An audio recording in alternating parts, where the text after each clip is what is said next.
adventures. Well, for the second time in known history, I am switching to 40 Smith & Wesson as my everyday carry. Big surprise, Chuke is changing things up. I recently got this rare Equinox slide on my P229, which was originally chambered in 357 SIG. The chambering now is in 40 Smith & Wesson. There's a few reasons I did that. One of the reasons is 40 Smith & Wesson is just plentiful. I can go to the store and buy all the 40 Smith & Wesson I want, whereas the 357 SIG is definitely harder to find. I am excited that it's coming back in, and I did stock up on it, but when I typically go to a big box store, I'll be lucky to find one or two brands of 357 SIG, whereas 40 Smith & Wesson, there's a huge section. So I'll be able to shoot more training. That's one reason. Is 357 SIG a better round than 40 Smith & Wesson? Absolutely. I think it's got more power, more speed. However, I like 40 Smith & Wesson, and with the right ammo, it kind of matches the speed and power of a 357 SIG. I'll be putting out a video on a 125 grain projectile that I did with the 40 Smith & Wesson that is getting 1,300 feet per second. So it's matching that. So that's impressive. So I figure, well, I can match that 357 SIG. The biggest complaint people have about 40 Smith & Wesson, I don't know why people hate it. Chuck calls it 40 short and slow, whatever. And I disagree with a lot of that. There is some points about the capacity. 40 Smith & Wesson is larger diameter, in a gun where a 9mm will hold 15 rounds of 40 Smith & Wesson. You're lucky if you get 12 out of that same size package. Sometimes it's 10.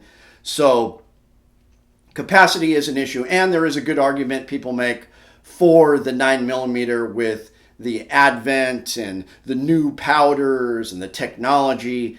9mm ammunition is very capable. You've got hot Federal HSTs, Gold Dots, Underwood ammo, Extreme Defenders. You've got some screaming fast, really powerful 9mm ammo. And so people say, well, you just need one or two headshots. Why would you have something with more recoil when you have much more capacity and just as much power in a 9mm? So I will admit that there is some validity to that argument. However, if you look at the hot loaded Underwood 40 Smith & Wesson ammo versus the plus P 9mm, you're definitely getting more power out of a 40 Smith & Wesson. It's larger diameter. You can get more foot-pounds of energy. And people have actually killed bears with 40 Smith & Wesson. People have killed more bears with a 45 ACP, which I also like. I don't hate any of that. I'll go full FUD and carry a 45 once in a while. But the 40 Smith & Wesson actually gets better penetration than a 45 ACP. It's a better choice. So I don't know why there's so much hate for the 40 Smith & Wesson, but it's not going anywhere. You see all the guys carrying it. They're still putting out, not as much, I will admit, but they still are putting out some firearms in 40 Smith & Wesson, and the manufacturers are just going crazy. That people are buying the ammo. So the proof is in the pudding. It's popular. People are still buying it. It's not just FUDs. I tend to like it. Let me know what you guys think. I think it's a great choice for carry. Please check out the links below. I've got my Patreon page, so support this channel if you'd like, and thanks for tuning in. Chuke, your friend in the field.